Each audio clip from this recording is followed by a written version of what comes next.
Jusqu'à 9h, Good Morning Business. Il est 7h44, on accueille l'homme du jour, le chef du département de la conjoncture à l'INSEE, Julien Pouget. Vous avez fait l'actualité hier soir avec cette fameuse note de conjoncture. Alors d'habitude on regarde les 0,1 de plus, les 0,1 de moins. Alors là vous avez mis carrément 1% de croissance en moins pour 2022. Il faut dire que le contexte est tellement incertain.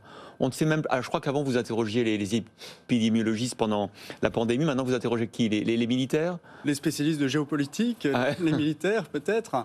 Mais c'est vrai qu'on est dans une situation à nouveau très incertaine et dont les déterminants ne sont pas strictement économiques, même si l'économie joue un rôle. Alors dans ce cas de figure, qu'est-ce qu'on est amené à faire? Soit faire des simulations conditionnelles. C'est ce qu'on a fait, par exemple, en fixant une hypothèse pour le baril de pétrole. $125, vous avez fixé. Bon, c'est un peu haut par rapport au marché, mais certains nous promettent 200, donc on ne sait plus. Oui, donc on simule le choc de prix d'importation de l'énergie. Et effectivement, cette variante un peu illustrative, puisque on voit qu'aujourd'hui le pétrole est à 100, donne un effet d'à peu près 1 point de PIB annuel. Soit des simulations, soit on recueille des données ad hoc. Et alors chaque mois, l'INSEE recueille des informations auprès de chefs d'entreprise et auprès des ménages sur la manière dont ils voient la situation conjoncturelle. C'est ce qui permet de calculer le climat des affaires, c'est ce qui permet de calculer la confiance des ménages. Moi, c'est ça qui m'a le plus inquiété dans votre note d'ailleurs, parce que à la limite, le cours du pétrole, on ne peut pas grand-chose. Il est en train de baisser, on peut dire que ça va donc s'améliorer ou pas. En revanche, les anticipations, elles se sont dégradées. Oui, donc on s'appuie de manière précoce, là, puisque normalement l'enquête devait paraître seulement à la fin du mois. Et là, dans les circonstances, on a jugé qu'il était opportun de publier ces résultats précoces. Donc on s'appuie sur les réponses d'à peu près 7000 chefs d'entreprise qui nous ont répondu entre le 25 février et le 14 mars. Donc vous voyez, c'est la période qui correspond juste après le début de la guerre. Et ils sont pessimistes. Et effectivement, les perspectives générales d'activité, donc ce qu'ils pensent sur leur secteur, mais également les perspectives personnelles, c'est-à-dire leurs perspectives d'activité propre, sont en baisse de manière contrastée. Cela dit, selon les secteurs. Sans surprise, cette guerre, elle va affecter davantage l'industrie que les services. Donc on a une chute d'une 20aine de points des soldes d'opinion sur l'activité future dans l'industrie, par exemple.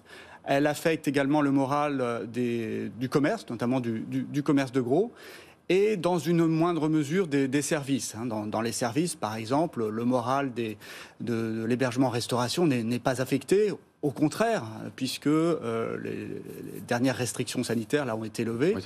À l'inverse, par exemple, le transport routier de marchandises, les services de soutien administratif, là, se déclarent plus inquiets. Vous avez regardé également les difficultés d'approvisionnement, un point finalement qui n'était pas réglé avant le début du conflit. Et donc la situation se dégrade encore finalement, ou a tendance à inquiéter. Oui, les tensions inflationnistes, elles préexistaient au conflit. Elles venaient de la vigueur de la reprise mondiale. Les problèmes d'approvisionnement, donc les problèmes sur les quantités, non pas sur les prix, ils préexistaient également à la guerre en Ukraine et elles n'étaient pas complètement résorbées. Alors c'est vrai que dans nos enquêtes du tout début d'année, on avait plutôt un infléchissement de ces problèmes.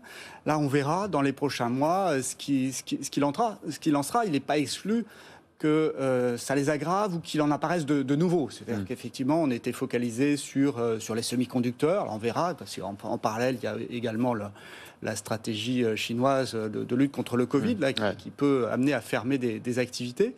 Et donc, la guerre vient attiser ces points qui préexistaient. Et vient en ajouter, on en parlait pendant la pub, les câbles, par exemple. Oui, c'est le cas. Je crois que l'Ukraine est un grand fabricant de câbles. Et donc, le diable est dans les détails, dans les chaînes de valeur mondiale. On peut être très dépendant d'une petite pièce qui... Alors, vous dites que l'inflation devrait dépasser les 4% sur un an. Quid de l'emploi? Quelles vont être les conséquences sur l'emploi en France? Parce qu'on voit qu'aux États-Unis, Jérôme Powell est très confiant sur l'emploi américain. Et vous, sur l'emploi en France? Alors, on s'attend à un ralentissement de l'emploi, de manière relativement logique, avec un ralentissement de l'activité. Pour autant, toujours selon notre enquête de conjoncture, les perspectives en termes d'emploi apparaissent moins dégradées que le climat des affaires globales. Ouais, c'est-à-dire qu'à ce stade, on n'a pas d'inquiétude majeure par rapport à l'emploi, à suivre au cours des prochains mois, bien sûr. Et vous l'expliquez comment d'ailleurs? Parce qu'il y a un peu d'attentisme, on se dit peut-être que la crise peut être réglée, peut-être que le conflit peut se terminer, peut-être que l'énergie peut redescendre. Et dans ce cas-là, comme on l'a vu pendant la pandémie, ça pourrait repartir assez vite? Alors effectivement, peut-être qu'une partie des chefs d'entreprise considèrent que le choc de conscience, choc d'incertitude sera ponctuel et seront amenés à faire, comme on l'a vu également pendant la crise Covid, aidé par le chômage partiel, un petit peu de rétention de main-d'œuvre, c'est-à-dire que ponctuellement, le niveau d'emploi se situe un peu au-dessus de celui de l'activité économique. Merci beaucoup, Julien Pouget, chef du département de la conjoncture à l'INSEE, d'avoir commenté comme ça à chaud cette note de conjoncture qui était extrêmement importante et qui a donné beaucoup d'indications sur l'année à venir.